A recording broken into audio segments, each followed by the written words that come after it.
അവ്വാബീൻ നമസ്കാരം എന്താണ്? അങ്ങനെ സുന്നത്തിൽ ഒരു നമസ്കാരമുണ്ടോ? ഉണ്ടെങ്കിൽ അത് നിർവഹിക്കേണ്ടത് എങ്ങനെ?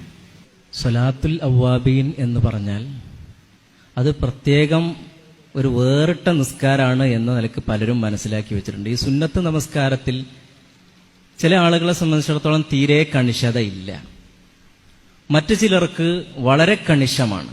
അതുകൊണ്ട് തന്നെ അവർ ഒരു നമസ്കാരം തന്നെ വ്യത്യസ്ത പേരുകളിലുണ്ടെങ്കിൽ അത് രണ്ടായിട്ട് നിസ്കരിക്കും. ഇപ്പോൾ നമ്മൾ റമദാനിലാണുള്ളത്, നമ്മളൊക്കെ തറാവീഹ് നമസ്കരിക്കുന്നുണ്ട്.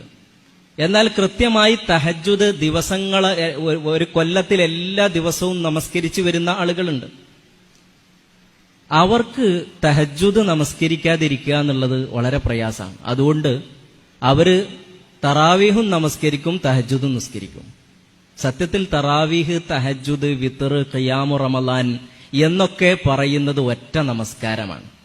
സമയത്തിനനുസരിച്ചും കാലത്തിനനുസരിച്ചും വ്യത്യാസം വരുന്നു. റമളാനിലായപ്പോൾ നമ്മൾ തറാവീഹ് എന്ന് പേരിട്ടു, ഖിയാമു റമളാൻ എന്ന് ഹദീസുകളിൽ പേര് വന്നു.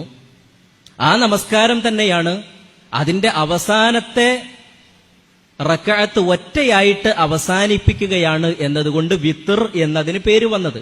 ഈ 11 റക്അത്തുള്ള നമസ്കാരമാണ് വിത്ർ.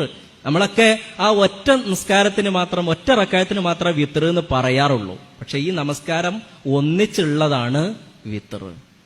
ഇത് തന്നെ ഒന്ന് ഉണർന്നെഴുന്നേറ്റ് നമസ്കരിക്കുമ്പോൾ അതിന് പേരൊന്നും മാറും, തഹജ്ജുദ് എന്നാകും. എന്നാൽ ഒരാള് ഖിയാമു റമളാനും നമസ്കരിച്ചു, അതേപോലെ തന്നെ വിത്റും നമസ്കരിച്ചു, പിന്നെ തഹജ്ജുദും നമസ്കരിച്ചു. നമസ്കാരത്തിൽ ശ്രദ്ധ പുലർത്തുന്ന ആളുകളുടെ അടുക്കൽ അബദ്ധമായി ഇങ്ങനെയൊക്കെ സംഭവിക്കാറുണ്ട്.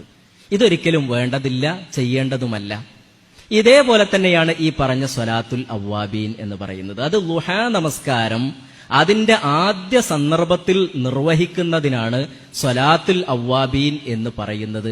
ളുഹാ നമസ്കാരമല്ലാതെ മറ്റൊന്നുമല്ല ഈ സ്വലാത്തുൽ അവ്വാബീൻ. 2 പേരായിട്ട് ഇപ്പോ ഹദീസുകളിലൊന്നും ഈ സ്വലാത്തുൽ അവ്വാബീൻ എന്ന പേരുകൾ ഇല്ല, ളുഹാ എന്നുള്ള പേരാണുള്ളത്. അതുകൊണ്ട് ഒറ്റ നമസ്കാരമാണ് എന്ന് നമ്മൾ മനസ്സിലാക്കുക. നമസ്കാരത്തിൽ ഇസ്തിറാഹത്ത് ഒരു കർമ്മമായി കണ്ടിരുന്നു.